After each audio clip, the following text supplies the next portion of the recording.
Alors, ça va être assez difficile pour moi de passer derrière Bernard Landry, mais je vais essayer au moins en productivité d'être à 50% aussi efficace. Voilà.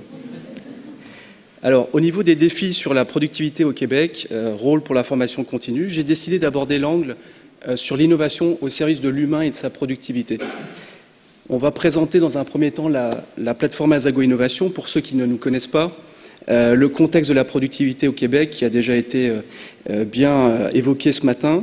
Et puis, on va essayer de s'intéresser au futur et au futur proche en ayant une approche prospective des nouvelles tendances en formation par rapport au leadership, par rapport à l'innovation ouverte, dont vous avez dû entendre parler un petit peu, et aussi à la gouvernance et l'intelligence analytique. On prendra quelques exemples ce matin, mais on dressera un portrait assez exhaustif de ce qui se passe quand même au Québec. On prendra l'exemple de l'APM, Association pour le progrès du management, qui s'implante à Montréal officiellement. Le Living Lab avec un projet d'innovation verte entre SAP et la STM.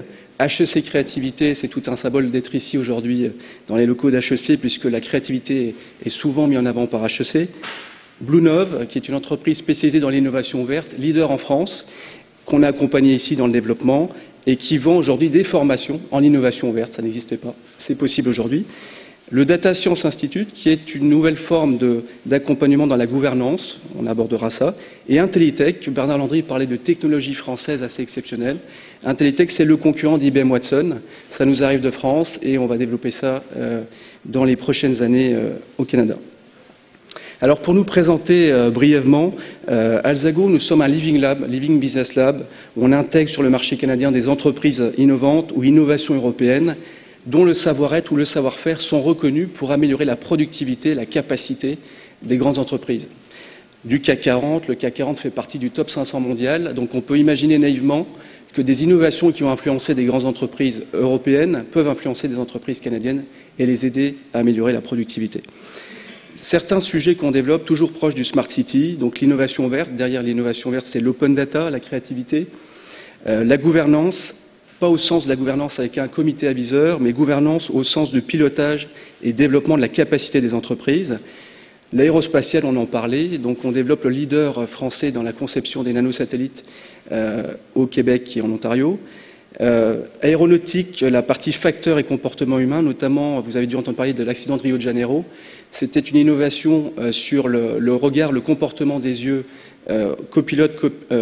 interaction pilote-copilote, qui a permis de comprendre les conditions de l'accident de Rio de Janeiro il y a 5 ans. Donc Smart Mobilité, donc transport multimodaux, géoptimisation, etc. Smart City, Smart Telecom, Machine to Machine. Intelligence analytique, on va en parler aujourd'hui sur la prédiction, notamment le Big Data et le Smart Data. Est-ce qu'on peut se former sur ce type d'intelligence?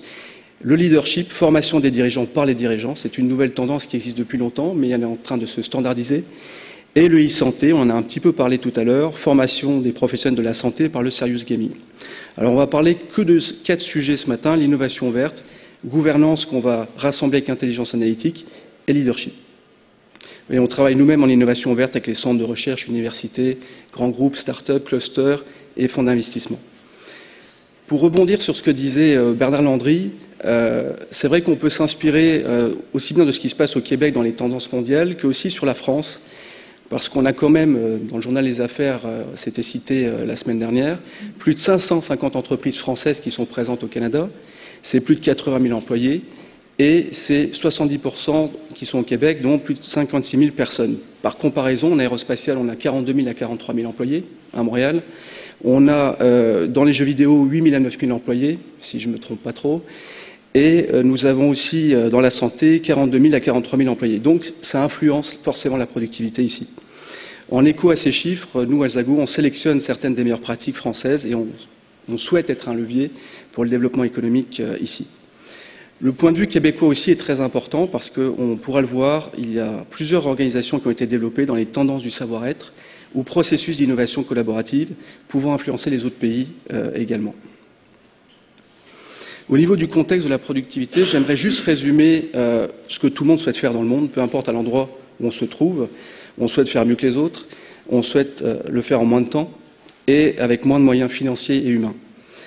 On souhaite aussi faire converger les tendances, inclure plutôt qu'exclure, et les visions de nos entreprises. Donc on a les tendances universelles dans lesquelles on doit essayer de s'intégrer, communes à toutes les organisations mondiales, les tendances internationales, on va dire nord-américaines, les tendances nationales, les tendances provinciales, les villes intelligentes qui de plus en plus agrègent des savoir-faire, et les processus propres aux entreprises, et enfin les processus liés aux meilleures pratiques. Donc c'est extrêmement complexe, et on a de plus en plus besoin d'utiliser l'énergie collective et aussi des nouvelles technologies pour être capable d'appréhender ces sujets. Donc le premier sujet qui est le plus important, c'est le leadership. Le leadership d'une entreprise, d'une province, ça passe par le développement de l'être humain et des dirigeants. Les dirigeants eux-mêmes ont besoin de s'associer à des processus qui sont plus des processus d'innovation technologique, mais plus des processus d'innovation managériale. Par exemple, l'innovation verte, le management de la créativité, on prendra quelques exemples, la gouvernance stratégique et l'intelligence prédictive. Et enfin, on a les technologies qui ne sont simplement que le reflet de ce qu'on a pensé dans les processus et des gens qui étaient à la tête des projets. Depuis la norme ISO 26000, on intègre également le développement durable dans ces tendances. Donc leadership, ça passe par trois choses aujourd'hui. Beaucoup l'innovation verte. L'université Rothman parle de leader ouvert, open leader. On va évoquer ce que ça veut dire. La gouvernance, c'est aussi savoir décider avec une vue globale et transversale, fixer et le plus dur, maintenir le cap. Et l'anticipation, prédiction, c'est savoir avant, si possible, décider pour maintenant et plus tard. Pour prendre quelques citations qui sont prises par certains de nos partenaires ou clients, pour bien montrer que la gouvernance et l'innovation ouverte, c'est-à-dire la rigueur et la créativité ne sont pas du tout incompatibles, elles sont complémentaires. On peut prendre l'exemple de John Airporter qui disait « Les projets qui marchent sont tenus de bout en bout par des gens de conviction ». Donc la productivité, elle doit être drivée par des personnes qui ont envie de réussir et qui vont se battre pour aller jusqu'au bout de leurs intentions.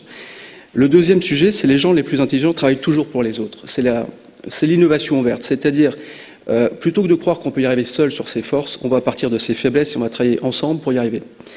L'innovation soutenue n'est plus seulement de savoir qui est les scientifiques les plus doués ou les laboratoires les mieux équipés, mais c'est de savoir qui est l'architecture la plus convaincante concernant la participation. On parle aujourd'hui beaucoup de Living Lab pour être capable de comprendre les problématiques mondiales et y répondre. Et enfin, Darwin le disait déjà à l'époque, que ce ne sont pas les espèces les plus fortes qui survivent ni les plus intelligentes, mais celles qui s'adaptent le mieux au changement. Il faut s'adapter de plus en plus vite, et encore une fois, l'innovation verte permet d'intégrer ces processus. Alors, qu'est-ce que veut dire leader traditionnel si on devait former des leaders dans ces domaines-là et leader ouvert? Un leader traditionnel passe peu de temps à penser à la façon d'être authentique et transparente.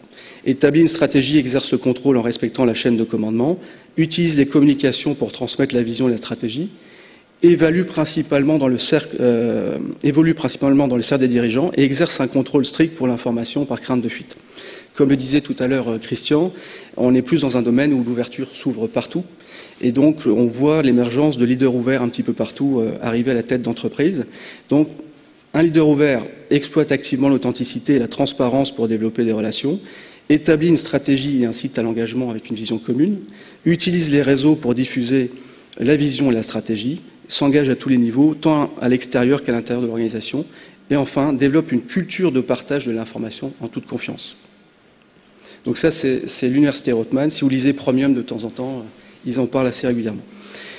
Développer la productivité au Québec, c'est avant tout se poser des questions. Si on veut des leaders qui sont en forme, qui ont un certain bien-être, on est obligé de s'interroger sur comment devrait-il être pour qu'une entreprise soit en santé. Il faut que les leaders soient en santé et capables de se développer au travers des entreprises. Donc se sentent-ils seuls? Ont-ils besoin de se régénérer? À qui peuvent-ils se confier? Peuvent-ils partager les enjeux à d'autres dirigeants? Peuvent-ils se former avec d'autres dirigeants? Partager des solutions, s'entraider, donner du sens à leurs actions, trouver de nouvelles idées, prendre du recul, manager une organisation dans l'incertitude du monde actuel, se renouveler et finalement devenir un meilleur dirigeant et développer son leadership dans une organisation complexe. Donc ça, c'est le premier sujet. Deuxième sujet, on est dirigeant, on doit développer la créativité, c'est évident. Et donc, il faut se poser des questions également. Comment identifier de nouveaux business innovants? Comment connecter la recherche au monde de la R&D à l'international ou aux innovateurs? Comment tester de nouveaux produits et services innovants auprès de bêta-testeurs? Comment créer un programme d'accompagnement des startups? Créer un fonds d'investissement dédié à un écosystème innovant? Créer un concours d'idéation jusqu'au lancement de projets pilotes ou produits? Mobiliser l'intelligence collective ou les collaborateurs internes sur un axe business stratégique? Dynamiser l'implication des clients dans le test ou la création d'un produit, lier la R&D à la commercialisation, c'est un enjeu mondial. On ne peut plus créer un produit sans tenir compte du point de vue du client en amont, dans la création du produit. Comment développer la créativité des managers dans l'entreprise? Et finalement, l'idée principale, c'est comment trouver l'idée. La plupart des villes intelligentes, la plupart des grandes entreprises se posent la question, comment trouver l'idée? Voilà. Au niveau de la gouvernance, les autres questions qui sont liées au pilotage stratégique pour avoir de la rigueur et de la discipline, c'est quels investissements dois-je réaliser? Qui doit prendre quelles décisions? Quels sont les projets prioritaires? Quels sont les projets en retard ou en avance? Les projets dont les budgets sont dépassés, on en voit énormément partout. Quels sont les projets arrêtés? Pourquoi? Quelle est la capacité de mon entreprise? Les incidences sur mes revenus à moyen terme? Avons-nous la capacité de tenir nos engagements? Allons-nous atteindre les objectifs fixés? Sommes-nous efficients? Et la vraie question, je dirais, à la fin, c'est comment modéliser et simuler ma planification stratégique, ma modélisation financière et mon portefeuille. Donc comment lier ma gouvernance stratégique à ma gouvernance financière et à ma gouvernance opérationnelle. Dernière chose très importante, diriger, c'est vraiment prévoir. Donc le questionnement lié à l'anticipation du futur. Comment intégrer la modélisation, la R&D et la complexité? Comment tenir compte des milliers ou centaines de milliers de variables dans la prise de décision? Quels sont les projets qui auront le plus de succès? Quelles sont les idées au sujet de demain? Dans quel pays devrais-je investir? Je suis la Caisse des dépôts, par exemple. Quels seront les projets les plus rentables, les risques les plus importants, à quel prix de vente sera vendu mon produit dans un an, la sécurité à Montréal en 2020, ou finalement comment diriger dans un contexte lié au big data et à la globalisation. Donc c'est important de poser les questions pour comprendre dans quel axe la formation doit s'orienter pour amener des dirigeants à répondre à ces questions.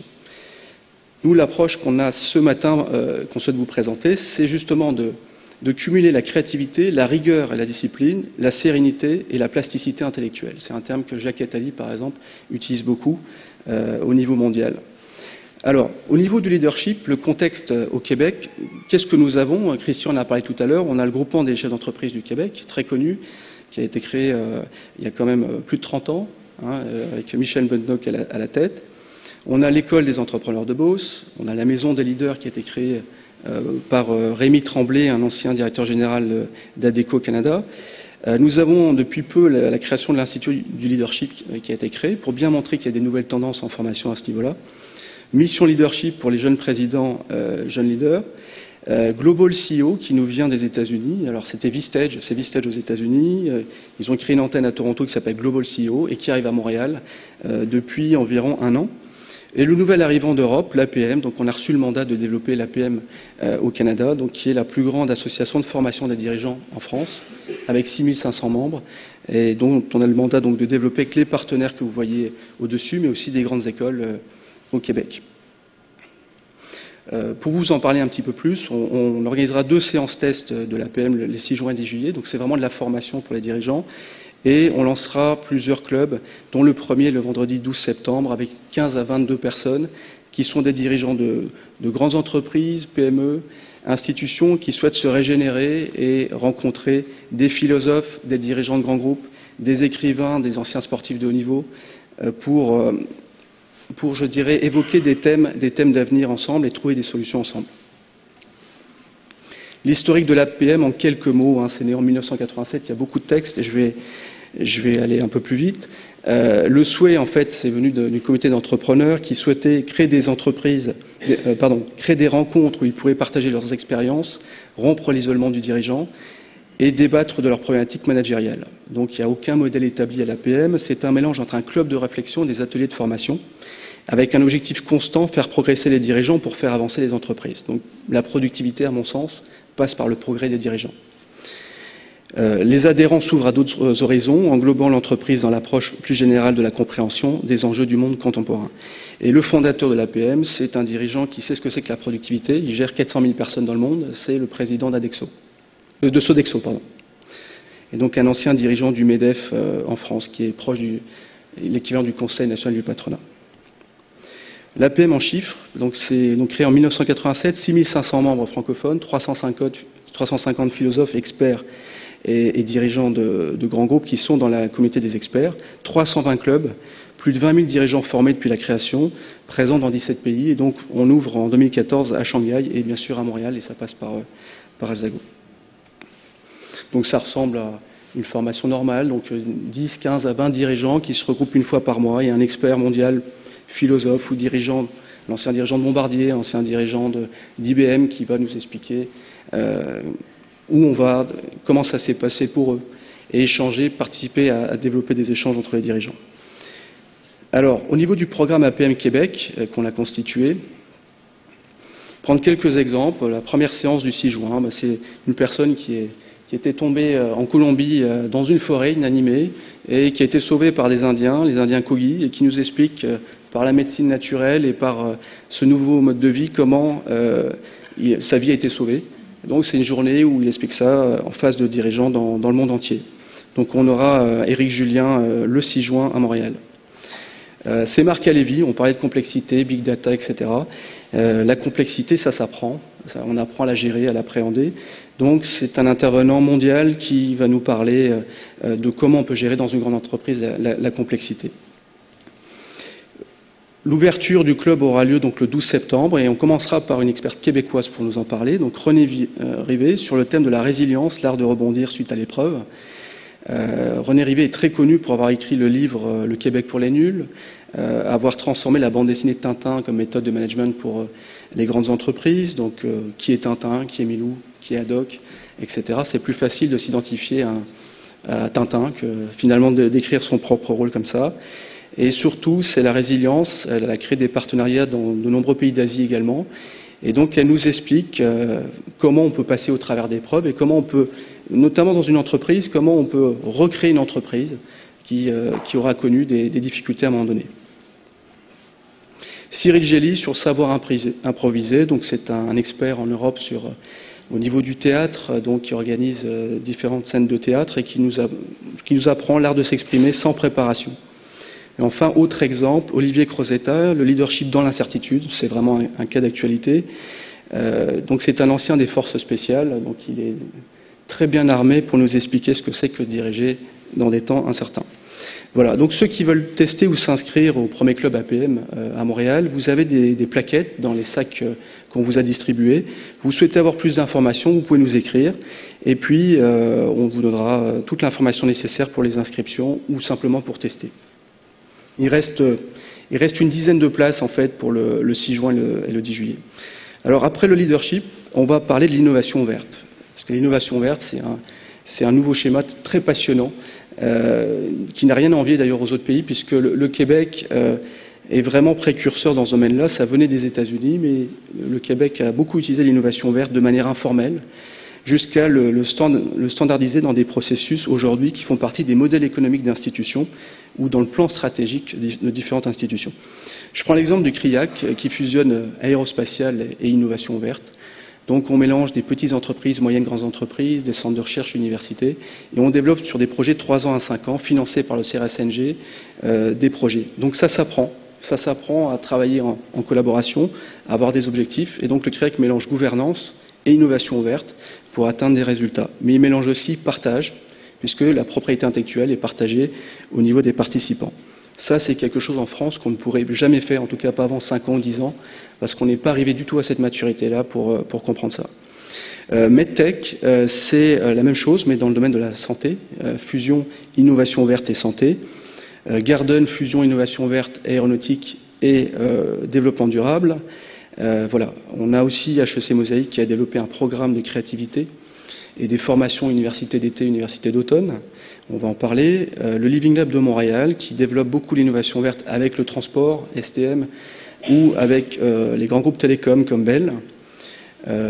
Montréal 2025 qui utilise beaucoup l'échange, l'approche innovation verte pour préparer le Montréal de demain, y compris dans le monde de l'innovation. Un exemple d'innovation verte extraordinaire qui a eu lieu dans le monde de la santé récemment, c'est le Hacking Health, dont vous avez dû entendre parler, qui a été fait avec le Living Lab Sainte-Justine, un Living Lab qui a été créé récemment également. C'est aussi au travers de l'ADRIC qui propose différentes possibilités et partenaires qui vendent des formations dans ces domaines-là. Umwelt, qui est spécialisé dans la création de Living Lab pour des villes. En ce moment, il travaille sur la ville de Laval, par exemple, pour développer des nouveaux processus de créativité ou d'aménagement du territoire. C'est aussi Cré Montréal qui travaille beaucoup dans ce domaine-là. On a C2 Montréal, on en a parlé tout à l'heure, qui est un événement mondial dans la créativité, qui a eu lieu à Montréal. Québec en mode solution, et qui, pareil, est très connu au niveau mondial sur ces échanges pour trouver des solutions pour des PME. l'ETS qui fait les 24 heures de l'innovation, donc qui rassemble des étudiants dans le monde entier pour résoudre des problématiques à l'instant T en 24 heures pour des PME. Nous, Alzago, on a intégré Bluenov, qui est donc leader français de l'innovation ouverte, qu'on a amené au Québec, on va en parler un petit peu plus tard, et le CRIM, Centre de recherche informatique de Montréal, qui a mis dans ses 4 priorités stratégiques l'innovation verte depuis 2013. Donc voilà, quelques succès, on pourra en parler éventuellement plus tard, l'IREC par exemple, SAP Canada, Ericsson Canada, Kinova, Technar, FP Innovation, Transcontinental sont des succès reconnus aujourd'hui en innovation verte au Québec. Un exemple très concret pour montrer la puissance de l'innovation verte, c'est le cas de SAP STM qui a été fait en 2013. L'application Merci a été créée. Au départ, c'est le Living Lab de Montréal qui a créé un TranspoCamp. Ils ont réuni des ingénieurs d'SAP, des ingénieurs de la STM, et ils ont laissé des passants qui passaient au Vieux-Port. Et de fil en aiguille, des nouvelles idées sont arrivées, un nouveau projet est né, l'idée de créer une solution pour ceux qui attendent dans les abribus, pour qu'ils évitent de perdre leur temps. Cette solution, finalement, n'a pas été un succès à Montréal, ça a été un succès à New York, par des gens qui n'étaient pas dans des abribus. Et finalement, cette application aujourd'hui permet à la STM de fidéliser, bien sûr, de créer une fidélisation pour ses clients, mais aussi de définir, de suggérer des trajets ou des types de transport plus judicieux et donc plus économiques pour les participants. Il y a eu plus de 1500 partenaires qui ont signé une entente par rapport à ça. C'est assez extraordinaire en moins d'1 an. Et enfin, une application pilote qui a été lancée depuis quelques mois auprès de quelques dizaines de milliers de personnes sur les 200 000 invitations. Et donc, il vise les 2 millions de détenteurs de la carte Opus pour pouvoir télécharger enfin de l'application sur le Smart Mobile, pardon, pour pouvoir télécharger l'application.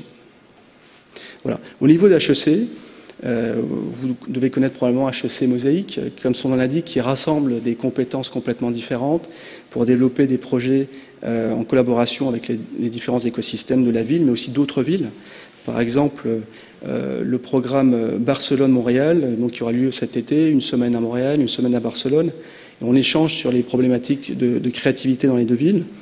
C'est aussi l'université d'Automne avec Strasbourg, donc, qui est une ville en France qui est très créative actuellement, donc il y a des échanges assez importants sur ces sujets-là. Bluenov, pourquoi Bluenov? Pourquoi on est allé chercher Bluenov en France? Parce que c'était la seule entreprise internationale qui était capable de vendre de l'innovation verte.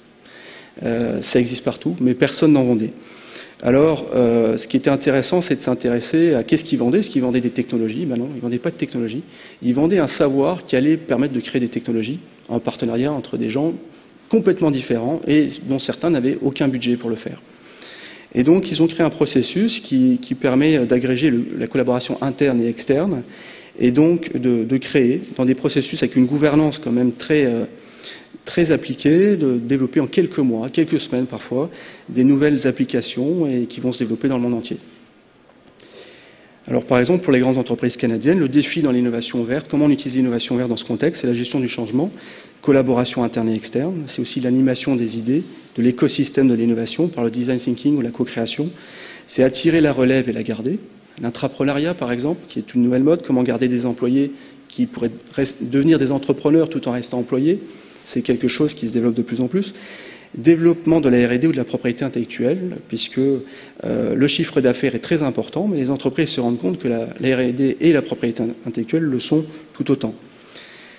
Un processus de formation qui a été reconnu par Hambourg, par Paris, par Barcelone, avec 12 leviers de l'innovation verte pour développer la créativité dans les entreprises, entre des concurrents, des fournisseurs, des startups, des clients, etc. Donc on voit bien que l'interne et l'externe, c'est un mix, il faut utiliser les deux. Donc la résolution de problèmes, la communauté de bêta-testeurs, par exemple, je prends l'exemple d'SFR en France, qui a une communauté de 40 000 personnes en ligne, 40 000 clients, développeurs informatiques, des gens qui sont à l'externe, qui sont utilisés en amont pour la R&D, pour avoir des feedbacks, tester des projets, des produits. Ça réduit le time to market et donc il y a des projets qui marchent mieux et qui arrivent sur le marché plus rapidement. Des concours d'innovation, l'open data, des programmes de partenariat start-up, créer un fonds d'investissement dans l'innovation, etc. Donc on a aussi programme d'entrepreneurs qui marchent assez bien ou d'incubateurs. Le point de départ généralement dans la formation, on sait que se former, il faut trouver du temps. Donc le moyen de rétention de la plupart des directions de ressources humaines, c'est d'utiliser la technologie pour former les gens.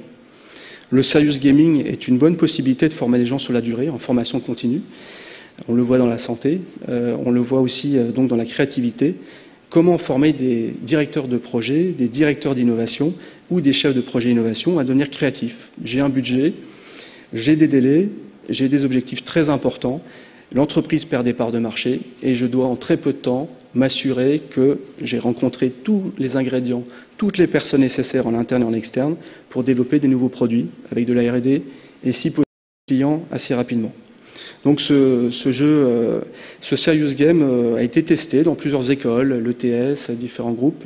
Il est proposé par Québec International, par le CRIM, dans différentes formations. Au niveau de la gouvernance, pour compléter leadership, innovation verte, troisième sujet de formation, c'est la gouvernance et l'analyse prédictive.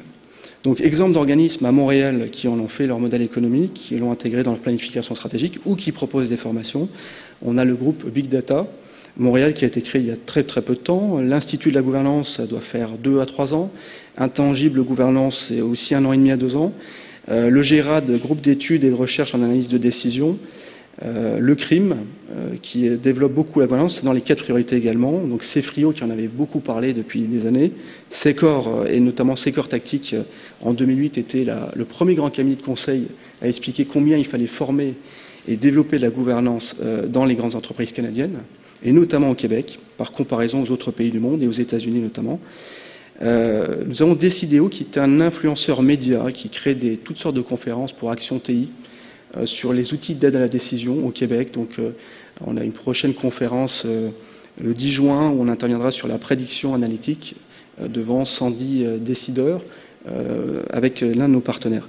Et puis donc Alzago, puisqu'on intègre depuis 2008 des entreprises dans ce domaine-là, donc Xaga Group, je vais en parler un petit peu, Evalia ou Intellitech depuis peu. Alors Intellitech est dans les entreprises Face Deloitte 50 en France. C'est une entreprise qui a développé un système de prédiction et qui forme les dirigeants à utiliser la prédiction pour prendre des décisions. Xaga Group, c'est une entreprise dans la gouvernance. Exemple, à Paris, on a 600 stations de métro, RER. Il y a 2000 outils de gestion.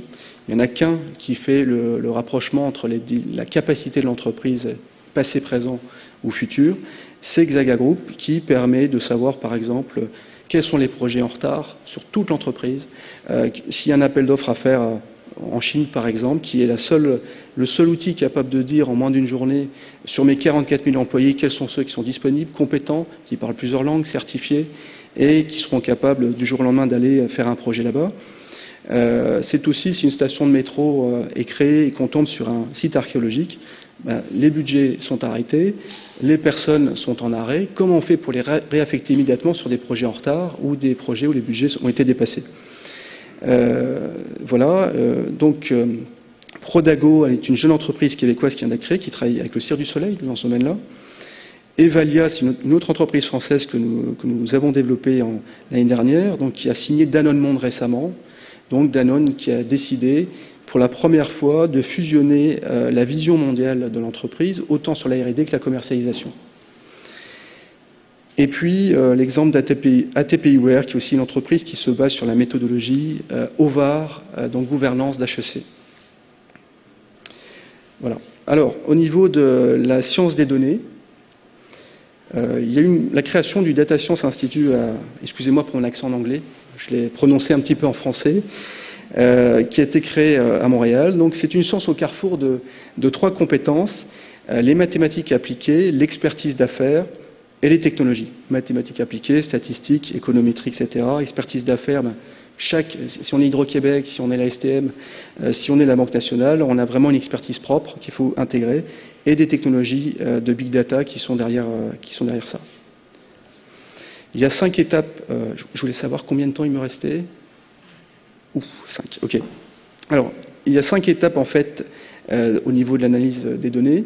L'analyse descriptive, l'analyse exploratoire, l'analyse inférentielle, l'analyse prédictive et l'analyse causale. Et tout ça, ça s'apprend. Et donc, de plus en plus de dirigeants sont formés pour comprendre ces distinctions et prendre des décisions en connaissance de cause. Je vais passer assez vite sur ces sujets. Donc l'analyse prédictive, c'est analyser les données passées pour réaliser des prédictions sur les événements futurs. Je vais prendre 2 ou 3 exemples juste après. Alors l'exemple justement de l'entreprise Intellitech qui a créé un système de modélisation prédictive robuste de processus et de phénomènes complexes. Donc ça hybride la théorie du flou et la théorie de l'apprentissage automatique. Donc c'est utilisé pour le Smart Cities, pour la médecine personnalisée. On sait très bien que pour les médecins dans le futur, ce sera impossible pour eux de savoir, de donner un bon diagnostic sans avoir derrière des technologies pour les aider. On sait qu'il y a des milliers de gènes, on a 16 000 dans notre ADN, 16 000 à 40 000 gènes, donc on multiplie ça par les environnements qui sont parfois 9 à 10 à 20 environnements. C'est impossible de prendre humainement, même si on est extrêmement compétent, une décision éclairée pour le patient. Donc c'est aussi la gestion des zones urbaines mondiales, par exemple, dans quel quartier de telle ville il y aura le plus d'accidents, de délits, de meurtres, si je suis la police scientifique et qu'on a besoin de savoir comment on va former les gens d'ici là, en nombre et en caractéristiques pour répondre à ça. Ce qui est très important aussi dans la théorie du flou, c'est qu'on ne s'intéresse pas aux techniques scientifiques classiques parce qu'elles ne peuvent pas appréhender la non-linéarité des systèmes complexes. Donc aborder le complexe par une approche linéaire donne l'impression de la simplicité et on ne peut pas vulgariser, simplifier la complexité. Alors ça j'en ai parlé, donc les 16 000 à 40 000 gènes. Donc voilà. Alors au niveau des formations, donc cette entreprise fait aussi des formations. Elle s'implante à Montréal cette année. Et donc ce sont des modules, soit sur des approches sur la durée, soit ça peut être à court terme. C'est très dur définir dans la formation continue jusqu'où ça va, à partir de quand ça commence et jusqu'où ça va. Mais toutes ces entreprises, que ce soit dans l'innovation verte, des associations dans le leadership ou dans la gouvernance, peuvent fournir une formation sur la durée qui accompagne des dizaines ou des centaines de managers si nécessaire. Ça peut être des formations intensives et bien sûr du coaching pour l'approche propre à chaque entreprise. Voilà. Je voudrais aussi remercier notre partenaire Elite Québec, parce que c'est grâce à Elite Québec que nous sommes là aujourd'hui, qui nous avait proposé d'intervenir. C'est un honneur pour nous. Et donc, vous retrouvez sur leur catalogue de formations des formations sur la créativité, notamment de Bluenov, sur les stratégies d'innovation, innovation verte et collaborative, gestion des idées, développer ses capacités créatives. Aussi les formations liées à l'Institut du leadership, qui a été créé il y a quelques mois. Et enfin, d'autres formations destinées aux ingénieurs et avocats du Québec. Alors pour récapituler sur les suggestions de formation continue pour nos dirigeants, direction générale, stratégique, marketing, innovation, dirigeants de PME, il faudrait développer de plus en plus et standardiser trois choses, le leadership et la sérénité au travers de ça. Donc l'APM, vous voyez que l'APM arrive à Montréal, ça peut être une occasion, mais c'est aussi le groupement des chefs d'entreprise du Québec qui connaît bien l'APM puisque ils se connaissent depuis au moins 25 ans ou 30 ans entre les deux. L'Institut du leadership également, qui a été nouvellement créé et qui a créé une Dream Team d'excellents experts nord-américains et québécois pour coacher des dirigeants. Au niveau de l'innovation verte, au management de la créativité, on recommande HEC Mosaïque forcément, qui travaille pour plusieurs villes, qui a participé à créer différents Living Labs, qui a travaillé pour la ville de Laval, donc justement avec Umwelt, mais qui travaille aussi sur le quartier Outremont, par exemple. Je crois qu'il y a une conférence aujourd'hui sur ce thème-là. Comment utiliser les nouvelles sciences, anthropologie, géomatique, etc., ou les sciences de l'innovation, pour permettre de créer des quartiers qui vont de plus en plus rejaillir sur les autres quartiers et s'assurer que les futurs habitants, futures entreprises seront bien intégrés dans l'écosystème. Bluenov Montréal, donc ce sont les 12 leviers de l'open innovation ou le serious gaming pour devenir un chef de projet en innovation. Et Québec International, qui organise aussi des formations régulièrement en innovation ouverte. Enfin, c'est la gouvernance et je dirais la prédiction analytique, l'intelligence prédictive. Donc là, vous avez le Data Science Institute, qui, comme l'Institut du leadership a été créé il y a quelques mois, on peut avoir des formations sur les sciences des données, la gouvernance des données. Intellitech, formation sur les analyses prédictives. Je veux savoir, par exemple, si je suis le gouvernement, par exemple, j'ai tant de budget et j'ai 10 000 projets potentiels sur lesquels je dois investir pour qu'il y ait une rentabilité plus intéressante et grâce à cette rentabilité, investir sur d'autres projets par la suite. Voilà, et puis enfin le programme McGill HEC, il y en a d'autres qui donnent des formations sur 1 an, 2 ans, 3 ans sur la gouvernance. Voilà. Donc en conclusion, je vais aller très vite. Donc on voit de plus en plus de formations dans ce domaine-là se créer, liées au savoir-être dans les formats sur la durée. On voit aussi la sérénité, la créativité, la capacité de pouvoir piloter dans un océan de données où l'anticipation doit devenir des valeurs de plus en plus importantes pour les dirigeants. Donc il faut savoir avant, plutôt que piloter avec le rétroviseur, ce qui était la spécialité de tous les dirigeants jusqu'à présent, parce qu'on n'avait pas ce type de possibilités, seront des clés pour l'amélioration de la productivité. On parlait aussi de changement de paradigme, avec Bernard Landry, on a parlé plusieurs fois.